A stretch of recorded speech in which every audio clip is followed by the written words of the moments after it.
तो कैसे हैं आप लोग। मैं आशा करता हूँ कि आप लोग अच्छे होंगे और अच्छे से स्टडी कर रहे होंगे। आपका एनसीईआरटी क्लास 10th मैथ में आप मैथ के इस वीडियो में आपका स्वागत और अभिनंदन है। चलिए क्वेश्चन की तरफ चलते हैं। क्वेश्चन लगाते हैं हम लोग सेट 3। मैंने आपको सेट 1 और सेट 2 का वीडियो इस चैनल पर अपलोड किया है, आप अच्छे से देख लीजिएगा। और आपको कुछ ना समझ में आए तो आप ज़रूर कमेंट कीजिए, मैं आपको स्टेप बाय स्टेप बताऊँगा, ठीक है। चलिए सेट 3 करते हैं अब हम लोग क्वेश्चन में।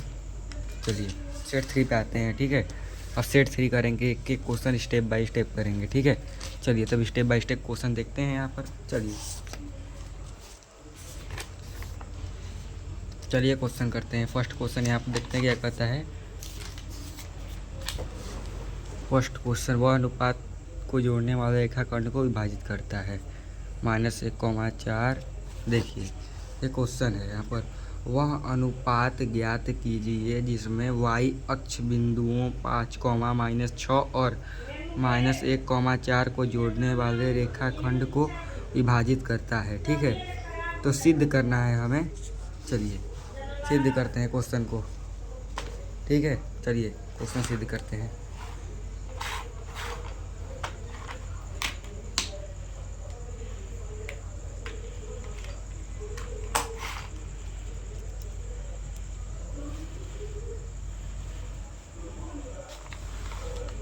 फर्स्ट क्वेश्चन देखते हैं यहाँ पर।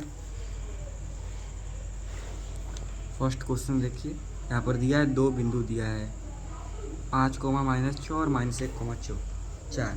तो देखिए -5 में -6 और बी यहाँ पर x,6 नहीं 5 -6 और -1,4 दिया है।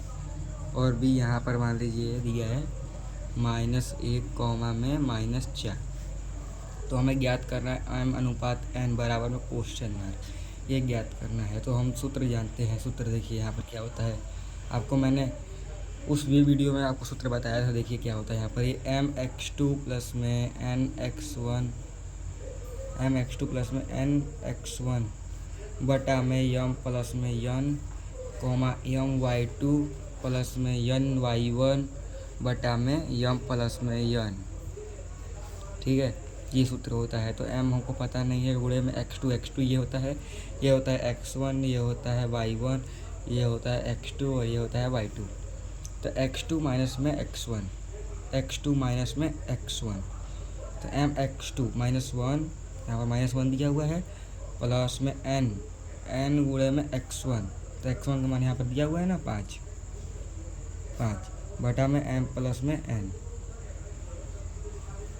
कॉमा में my2 गुणे में y2 का मान यहाँ दिया हुआ है -4 प्लस में n गुणे में y1 का मान दिया है -6 दिया हुआ है। तो m प्लस में n बता देंगे। तो यहाँ पर हो जाएगा -m प्लस में 5n बटा में m प्लस में n, ठीक है। और ये दिया हुआ है यहाँ पर ये -4m प्लस में -6n, तो -6n डायरेक्ट बटा में m प्लस में n, -m माइनस में 4m, m को m एक साइड कर देंगे बटा में m प्लस में n, ठीक है।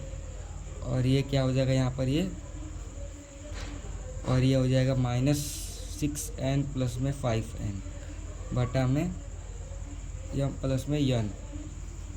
तो ये हो जाएगा यहाँ पर -5m बटा में माइनस में 6n प्लस मतलब माइनस में n, यहाँ -n हो जाएगा। तो -5m माइनस में n बराबर में 0, तो -5m बराबर में n, तो m बटा में n बराबर में -5 बटा में 1।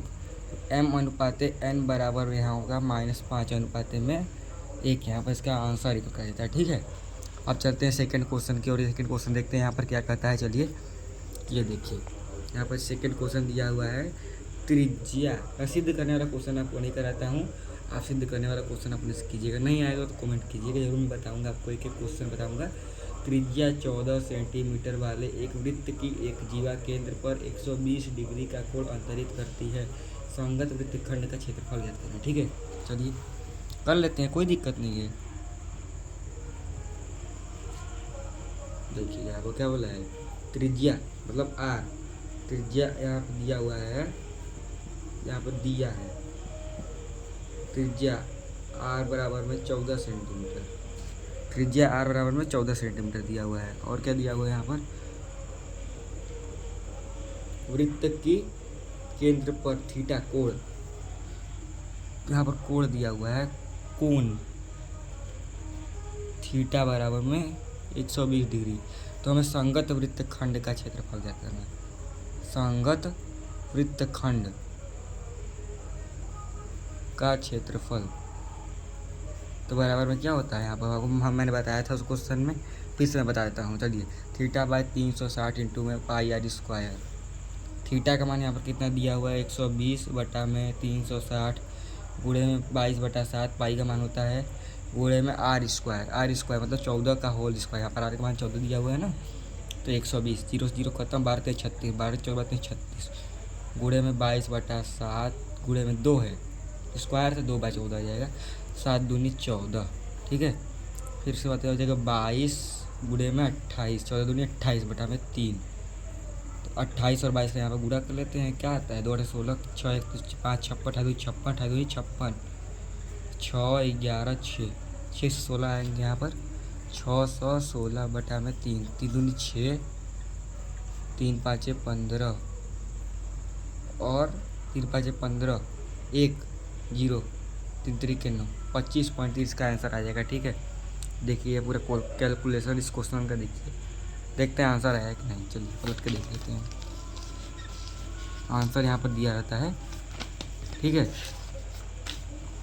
इसका आंसर यहाँ पर दिया होगा, कहाँ गया, 5:1 इसका दिया था, यहाँ पर 196 बटा में 3 पाई सेंटीमीटर स्क्वायर। तो यहाँ पर आप पाई का मान रखें चाहे ना रखें, आप पाई का मान रख भी सकते हैं ना भी रख सकते हैं, तो आपका मान है तो पाई का मान रखिए, पाई का मान इसमें दिया था, पाई का मान आप मत रखिएगा। ठीक है, तब आपका यह आ जाएगा आंसर। ठीक है, मैंने पाई का मान यहाँ पर रख दिया है तो कोई दिक्कत नहीं है, ऐसे भी हो सकता है।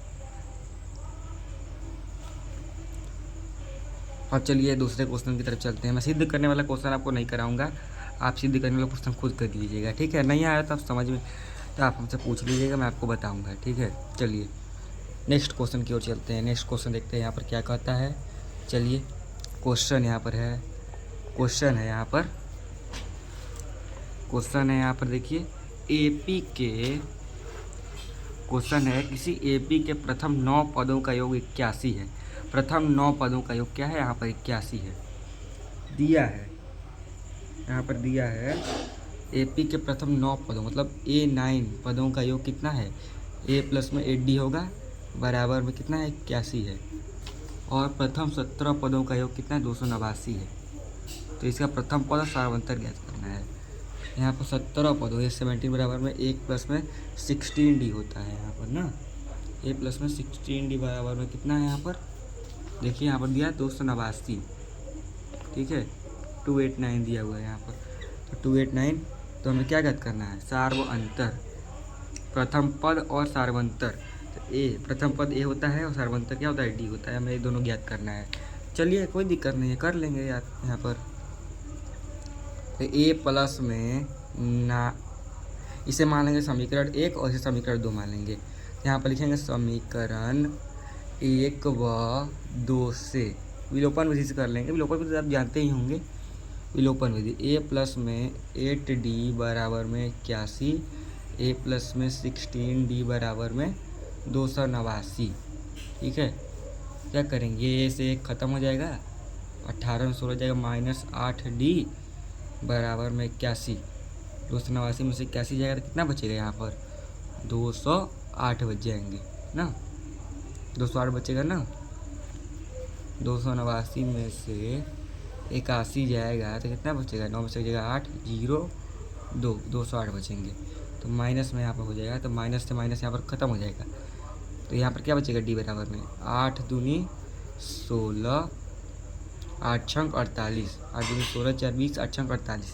तो यहाँ पर देखिए काटेंगे यहाँ पर, तो 8 के 8, 8 चौके 8 दूनी 16, 4 बचेगा और 48 8 हो जाएगा, तो 48 8 छंग 48, डी बराबर 26। तो डी का मान समीकरण 1 में रखने पर, ठीक है। समीकरण 1 में रख देंगे डी का मान। समीकरण 1 यहाँ पर दिया हुआ है ना, समीकरण 1 यहाँ पर दिया हुआ है, ये समीकरण 1 है। यहाँ पर a प्लस में 8d बराबर में 81। तो a का मान हमको नहीं पता है 8, d का मान यहाँ पर दिया 26 निकालें हम, तो बराबर में 81। तो a प्लस में 26 8 8 बताइए 8 4 80 लगभग 16 4 20 208 बराबर में 81। तो a बराबर में 81 माइनस में 208, तो कितना बचेगा? 208 में से 81 जाएगा तो 208 में से 81 जाएगा तो 7 2 1 127। ए बराबर में 127 और डी बराबर में 26। इसका क्या हो जाएगा? आंसर हो जाएगा। देखिए तो कैलकुलेशन है, आप अच्छे से इसे कर लीजिए। चलिए तो नेक्स्ट क्वेश्चन की तरफ चलते हैं। नेक्स्ट क्वेश्चन देखते हैं यहाँ पर क्या कहता है। यहाँ पर नेक्स्ट क्वेश्चन है एक्स स्क्वायर माइनस में 5 के शून्यंक और गुणांकों के बीच संबंध ज्ञात करने हैं, हमें सत्यता की जांच भी करनी है। एक्स स्क्वायर माइनस 5, ठीक है। क्वेश्चन है यहाँ पर x square minus 5। X square minus 5 बराबर 0 कर देंगे। यहाँ पर हो जाएगा एक्स स्क्वायर बराबर में 5, तो एक्स बराबर में √5 प्लस में और एक्स बराबर में माइनस में √5 ले लेंगे। ये अल्फ़ा हो जाएगा, ये बीटा हो जाएगा। तो मैंने आपको बताया था शून्यंकों का योग, शून्यंकों का योग होता है -b/a। तो अल्फ़ा प्लस में बीटा मतलब हाँ अल्फ़ा प्लस बीटा होता है ना शून्यंकों का योग। तो अल्फ़ा का मान है √5 और बीटा का मान है -√5 बी का मान यहाँ पर दिया हुआ है, कुछ नहीं दिया हुआ है। और ए का मान यहाँ पर दिया हुआ है 1। एक्स दिया तो 1 मान सकते हैं इसे। तो ये क्या बचेगा? 0 बचेगा, तो ये भी 0 बचेगा, ठीक है। बराबर आया। और शून्यंकों का गुणनफल देखते हैं। शून्यंकों का गुणनफल, शून्यंकों का गुणनफल बराबर में c/a अल्फ़ा इंटू बीटा बराबर में c -5 बटा में 1, ये √5 प्लस में गुणे में माइनस में √5। यहाँ पर क्या बचेगा? माइनस में बचेगा 5 बराबर में माइनस में 5, यहाँ बराबर आ गया, ठीक है। तो ये इसका क्या है? राइट आंसर आ जाएगा। देखिए अल्फ़ा प्लस बीटा बराबर -b/a मतलब इसका आया 0 और इसका आया है -5। देखिए इसका आंसर, ये कैलकुलेशन है, आप अच्छे से कर लीजिएगा। क्वेश्चन ना समझ में आए तो आप कमेंट कीजिएगा, मैं आपको बताऊंगा प्लीज़, ठीक है। आप लोग कीजिएगा कमेंट, ठीक है। मैं आपको दिखाता हूँ। लास्ट नेक्स्ट क्वेश्चन की तरफ चलते हैं हम लोग। अब देखते हैं नेक्स्ट क्वेश्चन यहाँ पर क्या कहता है। देखिए नेक्स्ट क्वेश्चन में चलते हैं। 35 नगरों की साक्षरता दर प्रतिशत में साक्षरता दर दर्शाती है। माध्य साक्षरता दर हमें क्या करनी है? ज्ञात करनी है, ठीक है। तो हम यहाँ पर चार्ट बना लेंगे, ठीक है। चलिए चार्ट बनाते हैं। इसमें इस क्वेश्चन में चार्ट बनाना पड़ेगा हमें। माध्य ज्ञात करना है। ये 12 चैप्टर का है, मतलब 12 चैप्टर का है। स्टैटिस्टिक्स मतलब सांख्यिकी चैप्टर का है। सांख्यिकी चैप्टर के से क्वेश्चन पूछते हैं 4 से 5 नंबर में। ये क्वेश्चन 4 नंबर का है, तो हमें एक जरूर करना है। चलिए आपको बताता हूँ, बताते हैं आपको ज़रूर समझ में आएगी, ठीक है। ना समझ में आया तो कमेंट जरूर कीजिएगा, आपको मैं बताऊंगा। साक्षरता दर प्रतिशत में, ठीक है, प्रतिशत में यहाँ पूछ रहा है। और नगरों की संख्या,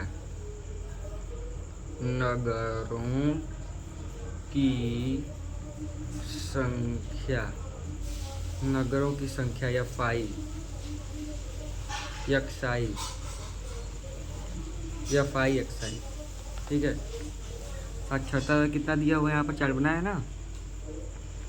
45 से 55,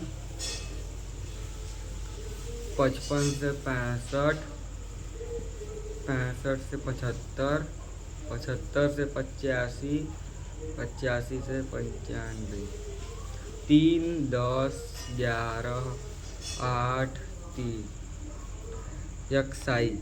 इन दोनों को जोड़ेंगे ना, देखिए यहाँ पर एक्साई कैसे होता है। इसको जोड़ने से एक्साई निकलता है। तो 55 5 60 400 4 40 100, 55 65 जोड़ेंगे तो यहाँ पर बचे 60 60 120, ठीक है। 65 और 75 जोड़ेंगे यहाँ पर तो कितना होगा? 75 5 80, 80 20 100 140, 75 5 80, 80 80 60, 85 5 90 90 90 180। ठीक है, अब इसको जोड़ देंगे यहाँ पर, एफ आई को जोड़ेंगे समेसन में एफ आई। 8 3 11 11 22 22 10 32 33 34 35 आएगा यहाँ पर। और एफ आई एक्स आई मतलब इसको गुणा करेंगे, ठीक है ना, एफ आई और एक्स आई। तो 100 300, 120 दहा में 1200, 140 11, 140 11 कितना होगा 0 4 1 0 4 1 0 4 1 0 4 1 0 4 5 1540,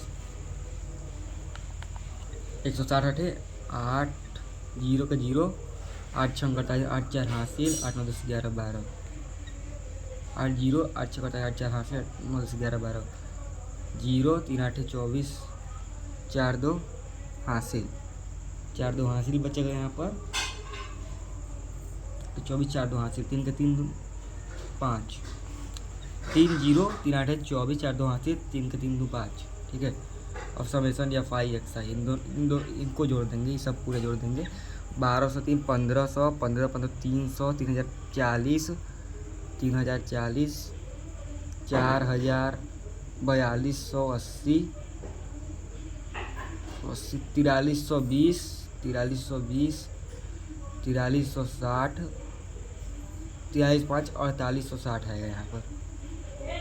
4860 इसको जोड़ देंगे तो 4860 आएगा। ठीक है, तो यहाँ पर क्या होता है माध्य, हमें माध्य ज्ञात करना था ना क्वेश्चन में, देखिए यहाँ दिया है ना माध्य ज्ञात करना था, माध्य दर साक्षरता।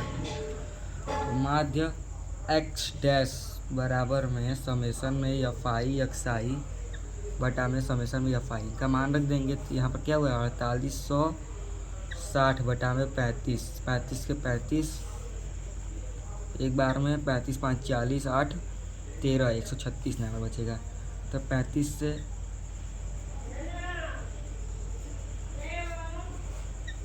35 के 35 35 5 40 8 13 136 ना। तो 35 चौके 4 5 20 जोड़ 2 हासिल, 4 3 12 2 14, 136 ना। 136 लाना है तो इससे कम लेना पड़ेगा। 35 तिहाई में 105 3 बार में। ठीक है, 105 बचेगा तो 105 30 35 31, हाँ 310 बचेगा यहाँ पर। तो 30 8 5 40 8 3 24 25 27 28 35 9 5 45 5 4 हासिल 9 3 27 28 31। तो यहाँ पर 8 बार में काट देंगे। 138 पॉइंट कुछ करके आएगा यहाँ पर। देखिए यहाँ पर आंसर दिया है ना 138 पॉइंट करके कुछ, देखिए क्वेश्चन में यहाँ पर दिया है क्वेश्चन में 135। कौन सा क्वेश्चन था यहाँ पर दिया था ना क्वेश्चन, अंग क्वेश्चन था, अंग दूसरा का अंग नहीं दिया है कोई बात नहीं, लेकिन इसका आंसर देखिए ये आ जाएगा 135 पॉइंट में कुछ 7 करके आएगा। ठीक है, आप देख लीजिए ये कैलकुलेशन इसका अच्छे से आप देख लीजिए। आपको एक एक चार्ट बना के करना है पेपर में, बोर्ड के परीक्षा में, तो आपको पूरे में पूरे नंबर मिलेंगे। ठीक है, मैं आपको सारे क्वेश्चन स्टेप बाय स्टेप बताऊंगा।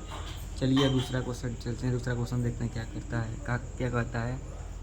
इनमें बहुलक और माध्यक दोनों ज्ञात करने हैं। ठीक है, चलिए कर लेते हैं। यहाँ पर दिया है आ निम्नलिखित सारणी किसी अस्पताल में एक विशेष वर्ष में भर्ती हुए रोगियों की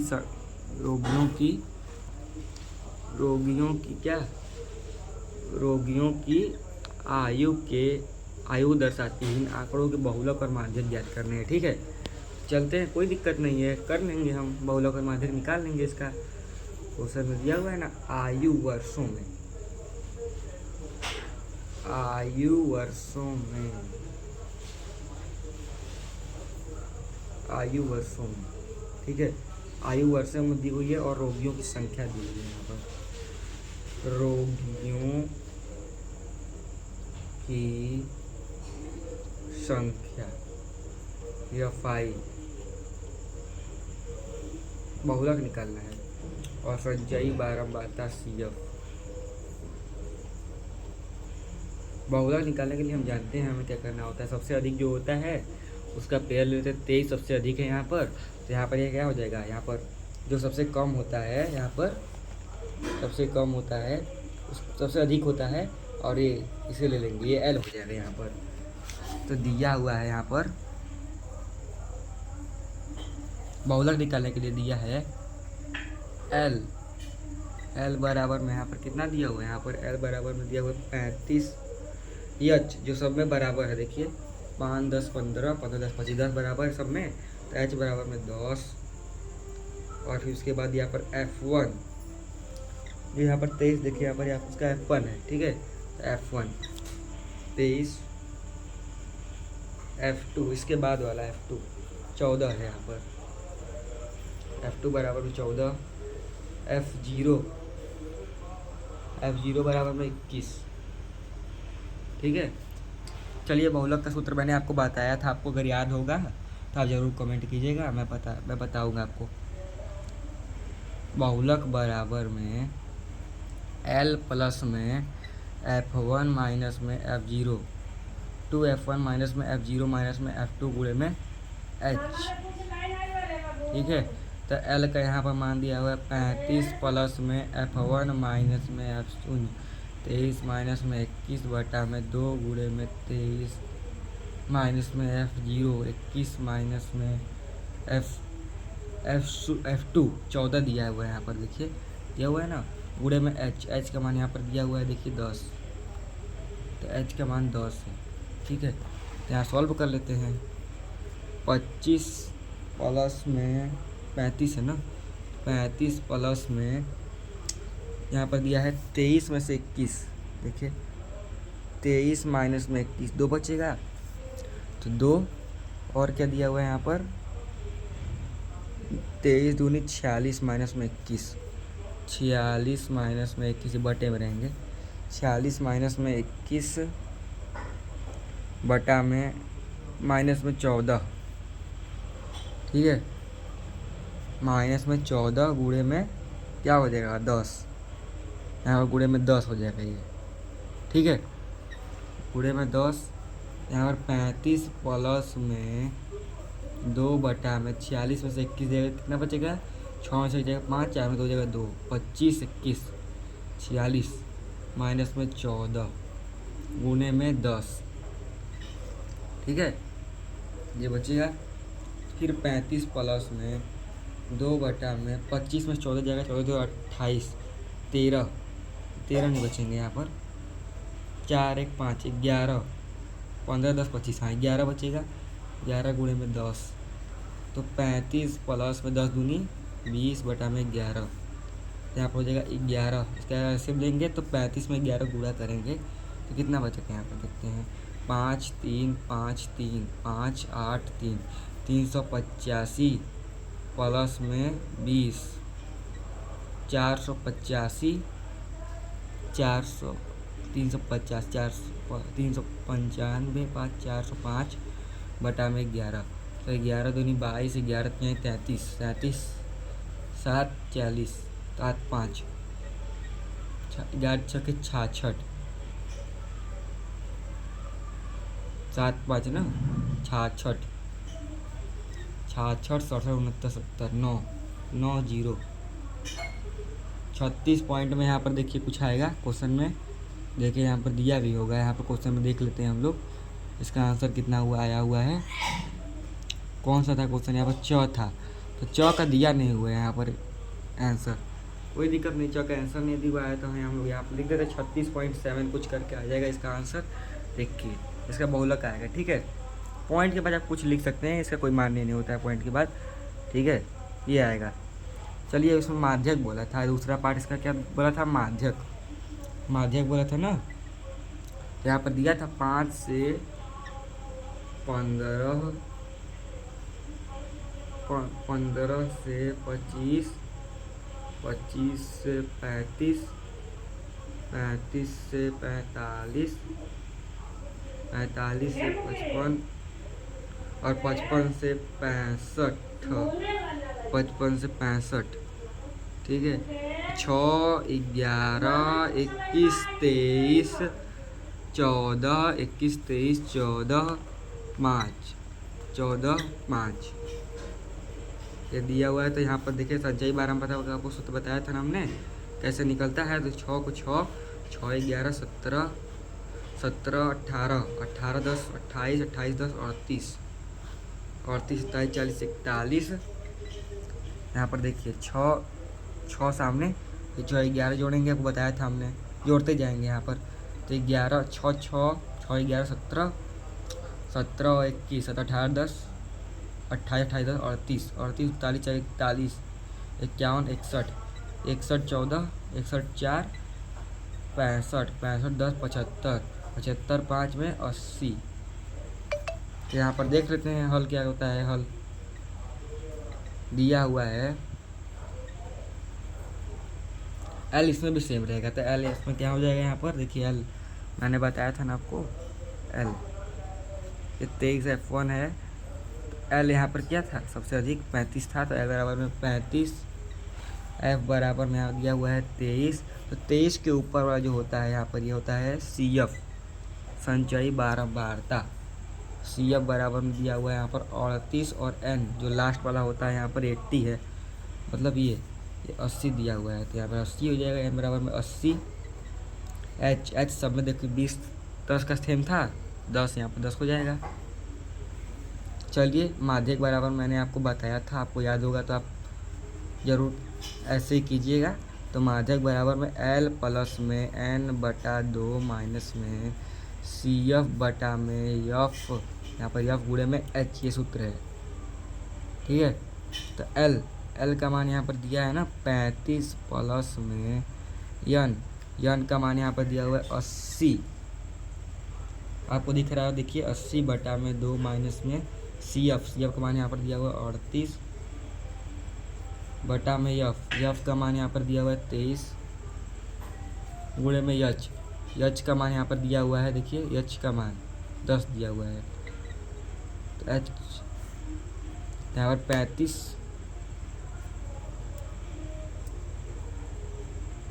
35 प्लस में ये यहाँ पर 2 से 40 में कटेगा, 40 दूनी 80, 40 माइनस में 38 बटा में 23 गुणे में 10, तो 35 प्लस में 2 बटा में 23 गुणे में 10, तो 35 प्लस में 20 बटा में 23, ठीक है। 23 में 35 से गुणा कर देंगे, 35 गुणे में 23, 3 5 15 5 1 हाथ से 3 3 9 1 10, 2 5 10 0 1 हाथ से 6 1 7 5 0 8 805, यहाँ पर बचेगा 23 805 प्लस में 20, तो 805 825 बटा में 23, 23 दूनी 23 तिहाई 3 दूनी 6 69, 23 चौके 3 चौके 12 2 1 8 9 92, यहाँ पर 3 बार में 69 70 80 13 135 135 बचेगा। तो 23 7 1 2 हाथ से 3 6 2 8, 3 14 15 16,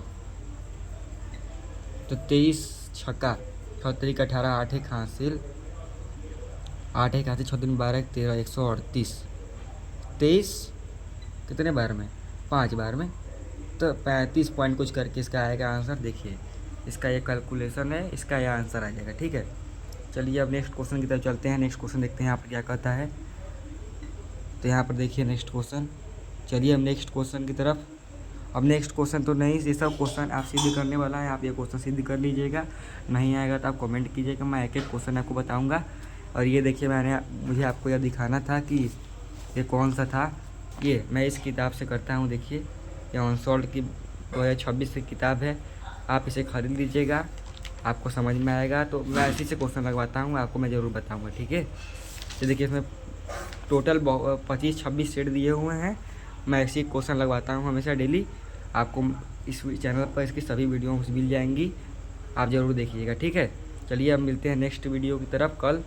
आपको मैं कल दूसरे सेट के साथ दूसरे चैप्टर के साथ मैं आपको बताऊंगा, ठीक है, एक एक स्टेप बाय स्टेप क्वेश्चन।